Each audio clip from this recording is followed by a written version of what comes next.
You're listening to such a short amount of time to do it in. a Mamamia podcast.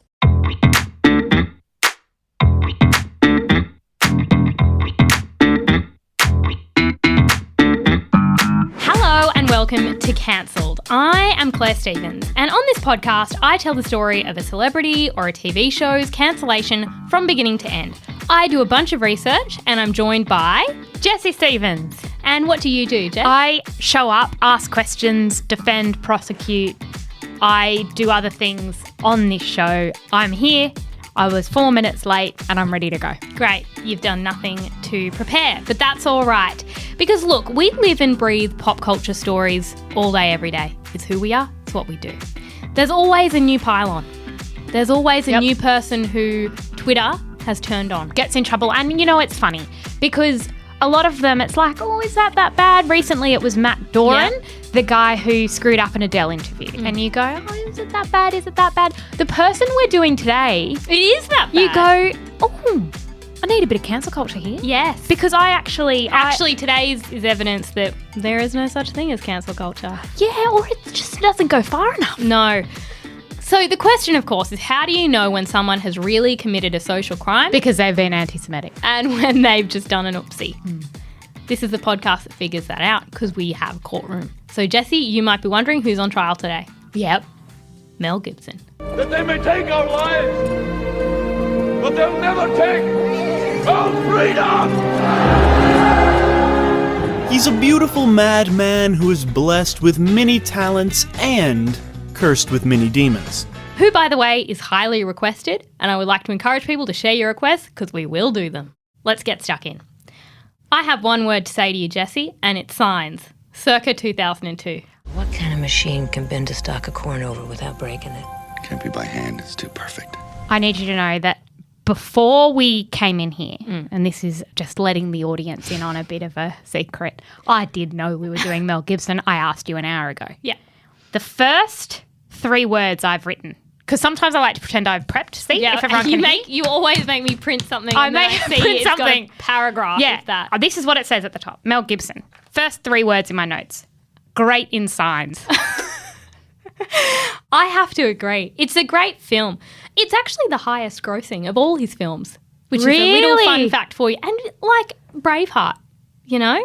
Signs was just one of the best films. So It was about aliens. You think it's going to be a little bit out of this world, but very believable. Mel Gibson plays a widowed former priest, which will make a lot more sense later on. But widowed former priest living Wasn't with a his former children- rabbi. living with his children and brother on a farm, and they find mysterious crop circles. Been obsessed with crop circles ever since. Yes, there's aliens.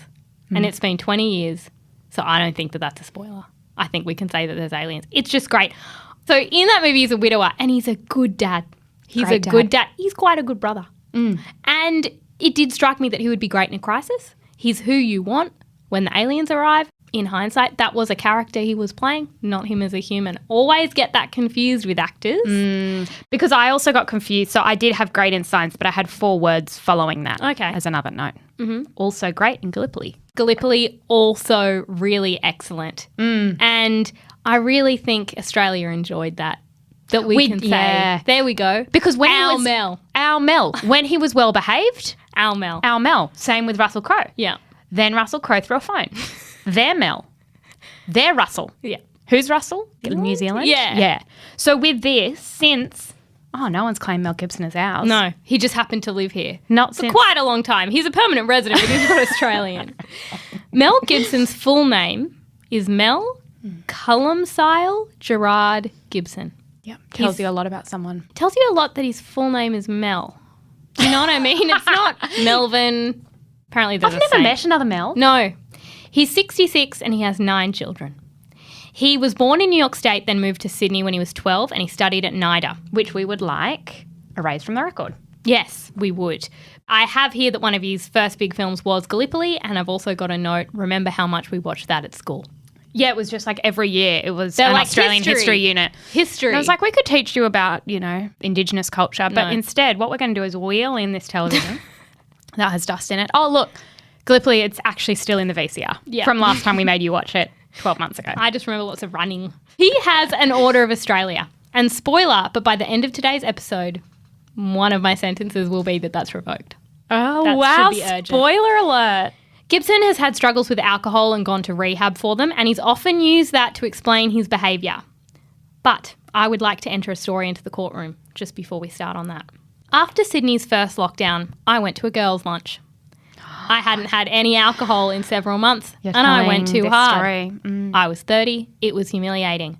I ended up in hospital because I drank too much. I was also intoxicated, trying to explain to the doctor what was wrong with you.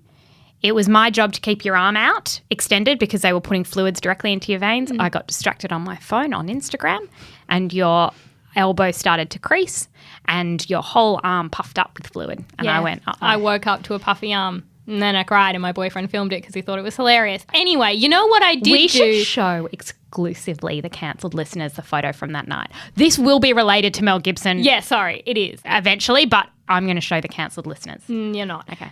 But the question is, when I drank too much, what did I do? I passed out on a very busy road in Sydney, and I scared young children. What? No, you vomited in your own hair. Okay.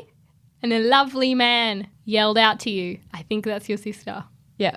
She does not appear to be well. And I thought that I was being street harassed by a strange man. I was Who was not. trying to save my life. What didn't I do, Jessie? Well, you didn't go on an anti-Semitic tirade. I didn't say racial slurs. I didn't. You know why? Because when you're drunk enough to not make sense and lose all sense of who you are, you pass out. Yeah. So I'd like that entered into the court as a piece of evidence before we begin. I have also drunk too much. Okay. A handful of times. Things I've done while drunk. Walked into my house, seen my dog, cried. Too cute. Lamented the fact I look like my own father. I have fallen down a set of stairs Yes. and put my teeth through my lips. I have lost my phone, lost your phone, annoyed an Uber driver. Yeah. I have never gone full anti-Semite. It's just not crossed my mind. No. It's not come out, and I've had to apologise for it the next day. It's not like you have It's not just- 5 beers and it's You're like, "Woo." whoa, bubbling under the surface. Here it comes. No. It's not there It's to not. begin with. Tell us about the So tirade. Let's keep that in mind. Yeah. I'm going to start with a story that Winona Ryder has shared about Mel Gibson many times. In 2020, she retold it. We were at a crowded party with one of my good friends, she said, and Mel Gibson was smoking a cigar and we're all talking, and he said to my friend, who's gay, oh, wait, am I going to get AIDS? And then something came up about Jews, and I'm actually not going to repeat what he said because it is that offensive. And you obviously know that I'm not that sensitive to offensive things, but I'm not going to repeat it. It was a reference to The Holocaust. The Holocaust, yes. According to a representative for Gibson, however, this is 100% untrue. She lied about it over a decade ago when she talked to the press. She's lying about it now. She lied It is about a him trying classic to trope, apologise. women lying about anti-Semitic slurs. Yeah. It's just there's so much for Winona Ryder in that instance. There's so much to gain. Yes. Well, look, it is a pretty weird lie to make up, and it makes it much harder to believe it's a lie once we consider Gibson's well-known anti-Semitic tirade in 2006. So it's 2006, Gibson is pulled over and detained for drink driving. Thursday night, Mel Gibson was arrested on the Pacific Coast Highway with a bottle of tequila in his brand new Lexus, and he was clocked at about 84 miles an hour in a 45 mile an hour zone. According to the Sheriff's Department, was arrested without incident.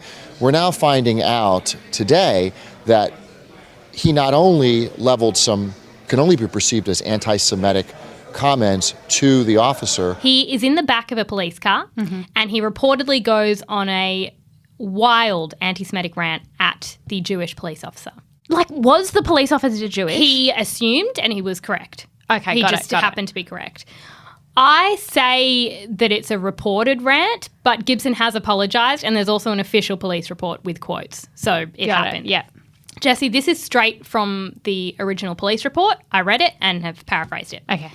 Gibson was cooperative at first. Hi, I'm Mel Gibson. Look in my car. Test me. Then his conduct changed when the officer advised him he was being detained for drunk driving. Yeah, I believe reading once that he had like an open alcoholic beverage like in his lap. He said that it wasn't his, which is awkward because this is a story where it's going to be clear that you either want to be drunk or anti-Semitic. I'm going to say it would be better to be drunk Do you know what I mean? Yes. Let's lean Yes. into the drunkenness. He angrily stated, "Everything's effed. My life is effed." He became fixated on his notoriety and concern that this incident was going to be publicised. The police officer directed Gibson to the back of the patrol car, and Gibson turned and bolted towards his own vehicle. He tried to run away. Okay. A grown man trying to run away from a police officer. It's embarrassing It is. when you picture it. So no offence, but everyone knows who you are. So where are you going to run? You're going to run back to your car? Because they're just going to say, we have a warrant out for Mel Gibson who just ran away Maybe from you just us. want to finish his drink. Yeah. It was open. He attempted to escape arrest, but was eventually in the back of the police car where he yelled, "Your mother, redacted. I'm going to redacted you. You're going to regret you ever did this to me."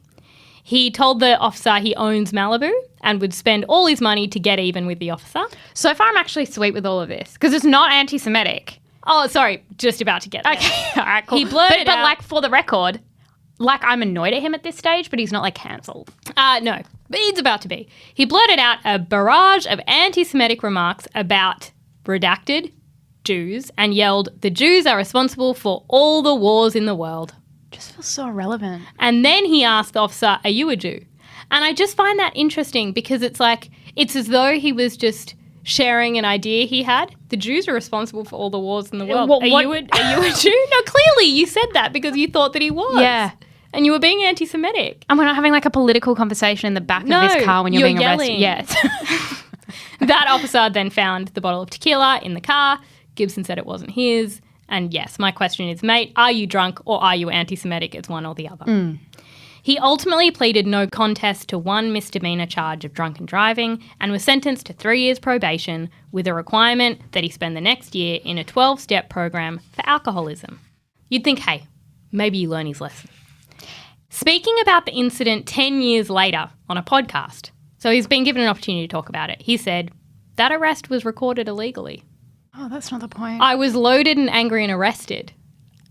I was recorded illegally by an unscrupulous police So there's a recording officer." of this? Yeah, and it's in the police report. Okay.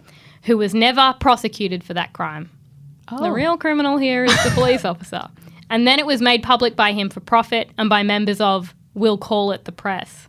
Why We'll Call It the Press? Who else is it? So not fair.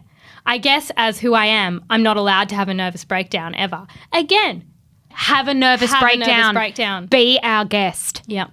A lot of people have nervous breakdowns without having a racist rant in the middle of it. That's when things become unusual They and do. difficult to justify. They do.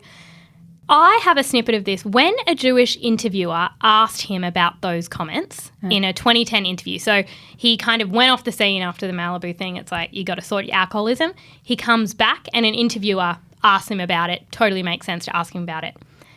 Mel Gibson is so arrogant in this clip and then looks at the interviewer, who is Jewish, and said, "I gather you have a dog in this fight?" Okay, there's no dog in the fight. You were being anti-Semitic. Do you know what I mean? It's like, oh no, this is just yes or no. It's not like anti-Semitic good or anti-Semitic bad. It's just always bad. But look, I'm not an alcoholic. Maybe it was just a particularly bad time. Maybe a demon spirit possessed him as a one-off. Yeah. But no. In 2010, recordings of voicemails and phone calls between Gibson and his then-girlfriend and mother of his child, Oksana Grigorieva, were publicly released. Here are some quotes. "You go out in public and it's an effing embarrassment to me. You look like an effing pig on heat, and if you get raped by a pack of redacted, it will be your fault. Shut the F up, you should just effing smile and blow me, because I deserve it." Okay. A felony charge of domestic violence against him was ultimately dropped, but he did plead no contest to a misdemeanor charge of battering his former girlfriend. I just remembered Yeah. something I did when I was drunk Okay. that involved saying things. Okay. Oh no. What did This you was say? recently. Mm-hmm. I called my partner. I was in the back of an Uber. Yep. And I said, "I'll be home in 15 minutes. Okay. And then what I did is I proceeded to make that precise phone call 22 times. Okay. And each time tell him it would be 15 minutes with no recollection I had prior just made that phone call and we had just had that conversation. All right. He got quite irritated by the 20-second call. Yeah. I said, "I'm outside. I've arrived." And he said, "We don't need to talk about it anymore. You have already made this call."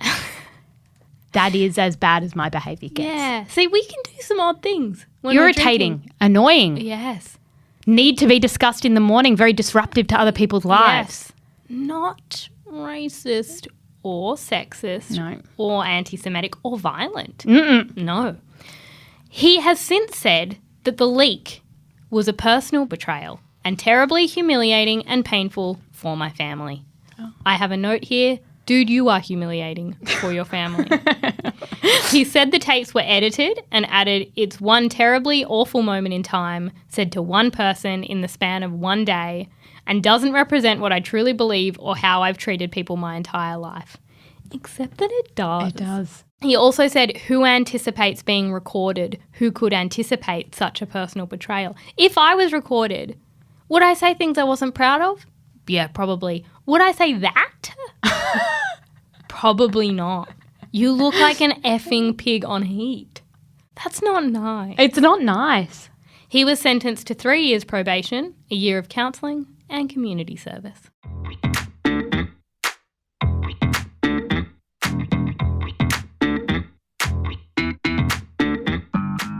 The Passion of the Christ is the next thing I want to talk about, and how that relates to Gibson's general anti-Semitism. We were kids. Yeah. Like teens. I think it was 2004, so we would have been 14. We were prime, like, believing in spirits and devils and stuff, which was central to the marketing campaign of this film. I remember the stories that came out about Passion of the Christ. Oh my gosh, do you remember me these? too. And they were like, person playing Jesus struck by lightning at top of mountain. Yeah. 2 people died of heart attacks during filming.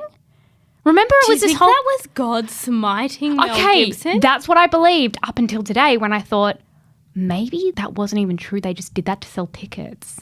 It's just smart because it did really well. It did really well. I think they just made those stories up so it seemed more biblical. Yeah. And like the devil had a vested interest. But it also does seem likely that God might be smiting Mel Gibson. Do you remember the scene of the baby who had the really scary face and it was a devil baby and it turned around and like had a really weird expression on its face? I went and saw this immediately because I was like, it's got scary themes. It's got scary themes. The thing is that we were Catholic, right? And within Catholicism, or within, I guess, like our little bubble, people wanted to see the Passion of the Christ and there was nothing problematic about it. And it's only now that I read that it's anti-Semitic and I'm like, how embarrassing for all of us. So the thing looking back at the Passion of the Christ is that Jewish people, the devil, and like the people who killed Jesus, just kind of all interchangeable. Yes. Like the Jewish people were the devil. Yes. Was like basically the underlying story. And anti-Semitism, centuries of it is based on this idea that the Jewish people killed Jesus. What it fails to remember is that Jesus himself was a Jewish person. Oh, that doesn't get acknowledged in the at film. all. So Gibson directed and co-wrote The Passion of the Christ. It was his project. Actor Joshua Molina, in an article published in The Atlantic just last December, titled Cancel Mel Gibson, great title, describes it as a gleeful attack on my people, portraying Jews as eager Christ killers, a libel that has been used as an excuse to torment and murder Jews for 2 millennia. At the time, the Anti-Defamation League released a statement that concluded by saying, the Passion could likely falsify history and fuel the animus of those who hate Jews. Writer Christopher Hitchens has a lot to say about this film and Gibson's religious beliefs more broadly. So, Jess, he is super ultra conservative Christian. And what it is, you know how every kind of branch of Christianity, there's a reason why it's a little branch? Yeah. So Church of England, it's like, my understanding is you can get divorced plenty of times. Yeah, didn't King Henry VIII make that one? Yeah. Yeah. So the whole point of Mel Gibson's denomination is that the Vatican lifted a charge of deicide against the Jews in 1964, right? So the Vatican were like, no, the Jews were not responsible for the killing of Christ. Yes. Gibson's denomination rejects that. That explains a lot. Yes. And look, the awkward thing is that while Mel Gibson was kind of promoting the Passion of the Christ, his dad was speaking a lot. Okay. His dad is a Holocaust denier. Okay. And Mel Gibson said he had never heard anything but the truth from his father. So that's a little bit problematic. Of the Holocaust, Gibson told Fox News, I mean, when the war was over, they said it was 12 million, then it was 6, now it's 4. I mean, it's that kind of numbers game. Oh.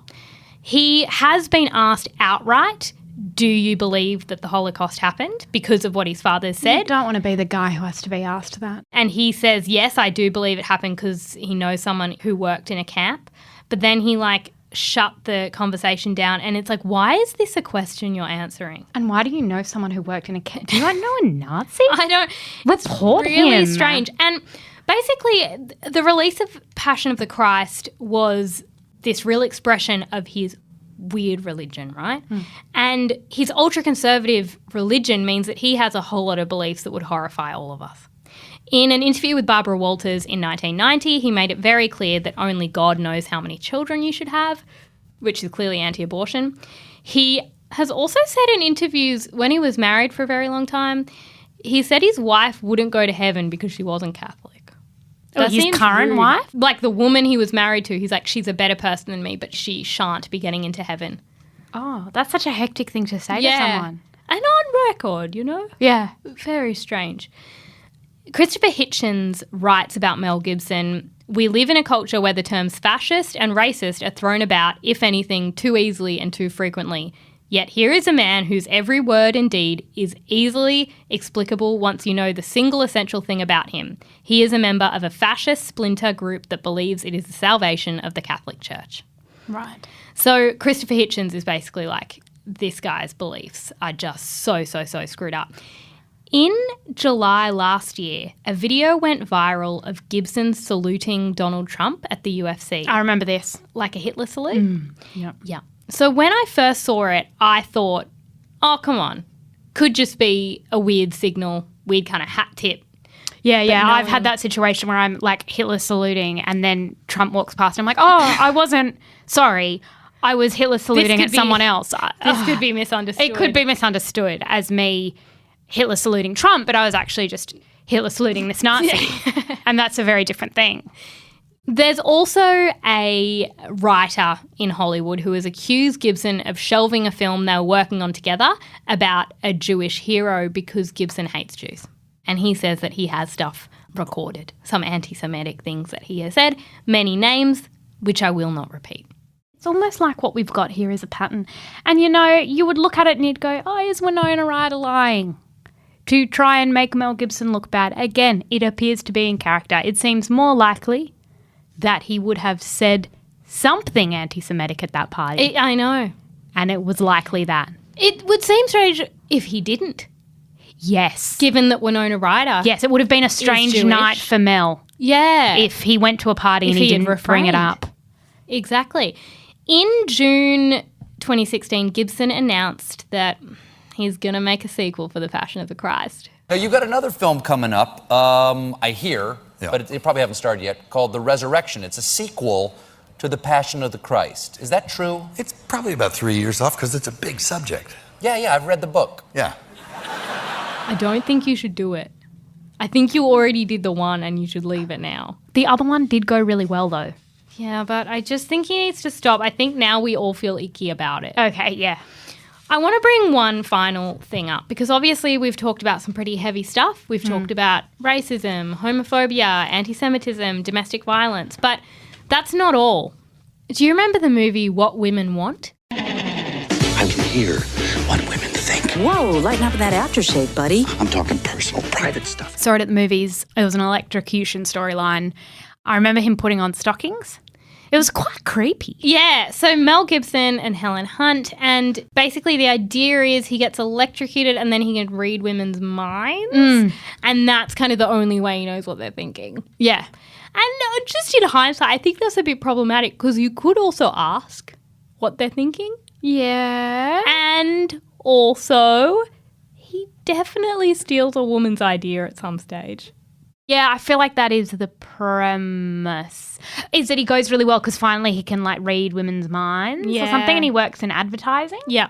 I quite enjoyed the film. Okay. It's a bit like Freaky Friday, and then he goes back to being a man that can't Yeah, can't read women's minds. But is more in tune with them, having read them for so long. You can just ask women questions. Yes. So I'd just like it on the record. I think that's a silly movie. Yeah, it was a dumb movie. It should be cancelled. Cool. So, actually, the one thing I will add, there's debate about whether he's going to be a voice in another Chicken Run. I just think leave Chicken Run alone. Jessie, it's time for charges and sentences. This is going to come as a surprise. Okay. But my charge is that he appears to hate Jewish people. Okay. Yeah. Do you agree? Yes, I would say that is crystal clear. All right. Sentence. I do not broadly believe in cancellation, which is the reason for this podcast. We analyse it. We go, are we a little hard on people? Are their crimes that bad? In such an instance, I very much believe in cancellation, and I think Mel Gibson needs to be cancelled indefinitely forever. You know what? I very much agree with that. And something that we need to acknowledge with Mel Gibson is that through all these controversies, he has still had quite a stellar career. He bloody directed and won awards for Hacksaw Ridge. And it's like, no, you shouldn't be anywhere near a camera or people. No. I agree that it's cancellation in this instance. Maybe Mel, as a sentence, should work on a movie about some of the things that the Catholics have done. For example, the global network of child molestation that was systematically covered up for decades. I can legally say that because it's true fact. Yeah. Maybe that could be his next movie. Don't worry about Passion of the Christ, the sequel, Naughty. That's what it's called, Naughty. The Mel Gibson movie. Yes. Okay, I agree. That's a great sentence. Charge. I think Mel Gibson is possessed by a demon. Interesting. Oh, I think it's a demon baby. From the Passion of the Christ. Yeah. But it was before the Passion of the Christ. But I guess maybe the baby was a representation of the demon that has been living inside him. Yes. Do you have any more charges and sentences? See, I had a charge, but I couldn't think of a sentence. Okay, that was racism and sexism is also bad. But I wrote, sexism and racism is also bad, by the way. Mm-hmm. I just couldn't think of a charge. I wrote that down. Okay. I do think there should be a kind of prison for those crimes. Do you know what I mean? It just seems like, for example, he's doing the drunk driving. There is a sentence to that. The anti-Semitic tirade was worse. There was no sentence for that. I know. It's just reputational, but then it turns out that most people don't care enough. Yeah. I think there should be a prison that you go to when you say really problematic things. Yeah. And it's very uncomfortable. There's a sentence. Yeah. Did you have any other charges or sentences? Yeah, I do. Oh, okay. My charge is that he's an embarrassment to Australia. I refuse to accept he has anything to do with here. He's an embarrassment because people often say, Australian-American actor. No, that's an American actor. Have you heard his accent? My sentence, as promised at the beginning of the episode, being stripped of his Order of Australia. Didn't we strip somebody else of their Order of Australia? Yeah, we talk about it a lot. I don't know if we ever do it. Well, he needs to be stripped. I agree. Because it's embarrassing. I don't want one of those if he has one. No, I don't think you ever have to worry about getting one, but... It's cruel. Well, that's all we've got time for on Cancelled today. Thank you so much for listening. And as always, if you go to The Twins' Thoughts on Instagram, we will put the receipts up. The picture of the demonic baby will be the first thing I put up because that is so relevant. You got to do like a gradual zoom. Yeah. You know it's a really... I don't know what that is. I think it's an adult, but it's being held by a woman and it's being made to look like there is nothing like an adult being held like a baby to just freak you the fuck out. It's worse than Voldemort, that face. It was horrible. It's really bad. So you can visit the twins_thoughts on Instagram for all those devil receipts, babies. the devil baby.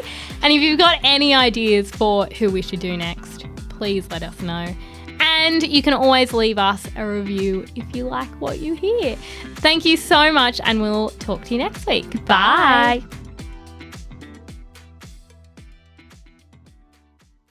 Mamamia acknowledges the traditional owners of the land we have recorded this podcast on, the Gadigal people of the Eora Nation. We pay our respects to their elders, past and present, and extend that respect to all Aboriginal and Torres Strait Islander cultures.